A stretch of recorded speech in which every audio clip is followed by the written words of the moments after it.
Guys, don't forget to subscribe and help the channel get to 160,000 subs.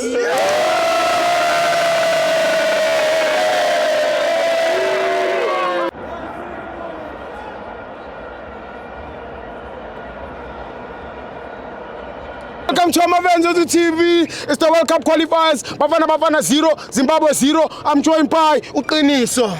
Hello everyone. To be honest, guys, yeah, I'm a player in South Africa, but I'm not happy with coach weight. Yeah. Must have tactical changes. Lapha nalapha, yeah. Siyazi khona bengawadinga ama mistakes kule game, but awukwazi ukuthi igame ungathi ufuna ukuqualifya and sikule stages esikusona usubstitute usithole ufaka uBus uzoba kushuthi wena nama encars ayi2 cause umkwena noUBus badlala indawo efanayo immediately iZimbabwe ithola red card must enza ama tactical changes phela sacrifice substitute lapha kwi defense uEd umuntu ozo attack ulate ukwenza lezo zinto uwina kanjani ke kodwa mawusaba ukusacrifice sacrifice phela ukuze siwine ngifuna ukuwina ngithi why yena afuna manje siqualify ngokubala ngecalculate mfethu uyathi bethu uEd kuphuzu lakho bethu yabona into engiphoxe ngocoach bethu oqala ama substitutions wakhe abe very late mfethu very late uNkotha ngiyavuma uNkotha ngokwepower labafana baseZimbabwe kade bemhlula ne vele but uNkotha into esebenzayo is skill ne pace which is what we needed uyabona lo mfana lo amfakile ubalo weSundowns uMurena anginankinga naye ne but uMurena is more of a defender and is more dangerous uma eqhamuka from his defensive role than le wing le yabeke idlala ibidlalwa uLokhunja uNkotha so akunandaba ke lokho uyabona if ucoach ubenze lokho ngoba kade uchaza mfethu angafaka ama defensive midfielders bethi amaningi agcwala iground mfethu uyabo okokuqala uthe umubuka iSundowns iLokhunja yini ngikhuluma iZimbabwe mfethu into ebishaya ngayo kwi midfield ibhola besingadlali khona because every time silidlala khona bawafundile ama players wethu bayawazi ukuthi bal interceptor very quickly ibhola so which means ukuthi ibhola lisuke emove lidlale la ecenter mali yakuma wing ama crosser work ulofana lo ngicasula kakhulu lo edlala ePirates Foster mate uyazi uFoster mate became so selfish to a point ukuthi uFoster mate use star uyabo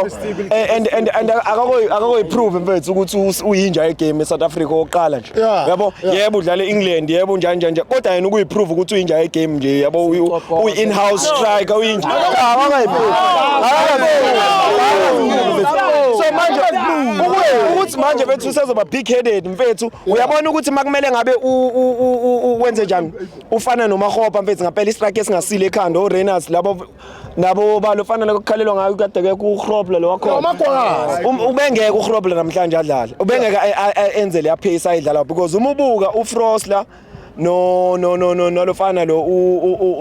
uHrobler bacishe badlala ibhola elifanayo ba ama lazy strikers in essence ukuthi balinde eboxini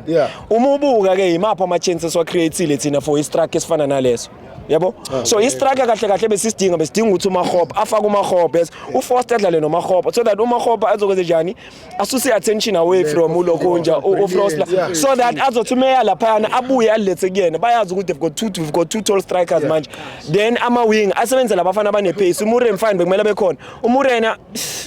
sharp but ama crosses wakhe bengekho effective and yes ulofana lo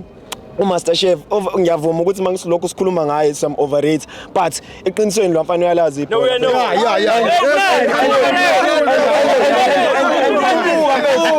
and umubuka mfethu each and every pass yakhe ine intent mfethu uyabona makufika eboxini he knows ukuthi kumele aphase nini he knows ukuthi kumele act ngathi uyashoota nini he knows ukuthi kumele apick spots afinde bani alibake kuphi nendawo lokho ke mfethu ebesidinga nje umfana ufana noMbatha ozoshoot if ama strikers wethu can't or ama wingers wethu can't create changes individual brilliance and umuntu okwazi ukwenza lokho uMbatha mfethu angisho ngoba ngiyibhakabhaka but ngiyibhakabhaka but uMbatha ubengawenza mfethu honest, yabo Mbule bekaweka yedwa when it comes to individual brilliance. Siyayidinga individual brilliance bafo because immediately bethola i-red card labantu bonile ukuthi sebezodlala i-high block bazohamba udefend faka umuntu phela ozokwazi ukungena ema-spacini abamba ibhola carry ibhola siye lapha bese ngathola even i-penalty. Exactly le nto ngisho and uma ubuka mfethu there was a time la bengithi khona uMbule usekhathela kamkhiphi but every time uMbule mfethu kumele ngabe ukhathi wenza into brilliant mfethu ozomenza ukuthi yes ngicela ukusho lokho umfana uMbokazi ngicela ukuthi uMbokazi mfethu angaphatheki kabi into enzeke namhlanje. He played very well. Lo mfana lwana ufakiwe weZimbabwe longenile weZimbabwe ufake kwathi shona kula mfana umfrustrate umcasule athola i-red card naye because uthe uma efika wadlala yena ubedlala yena nje laphayana but uMbokazi ke na obviously uMbokazi binga uMbokazi negame ibingalendlela kanje and umphuthumile because uma ubuka ama yellow card womabili lo mfana lwana umprovokile baphushana bobabili yellow card bekumele iye kulo mfana lwana but no ref bafethu lemazile emotional intelligence for uMbokazi yabona uMbokazi he's a great player right he's a great player but yabona lento yakhe ukuthi if edlala kuba ngathi acasuka izomshaya lento leyo into encane imnandi right but yabona lento ayenzile yakhombisa inexperience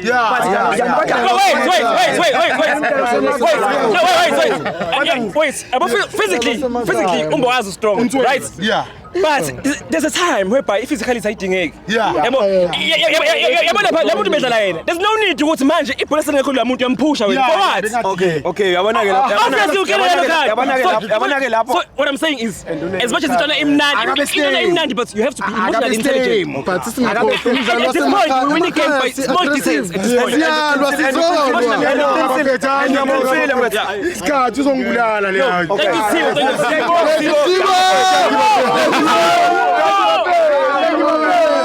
thank you Thank you.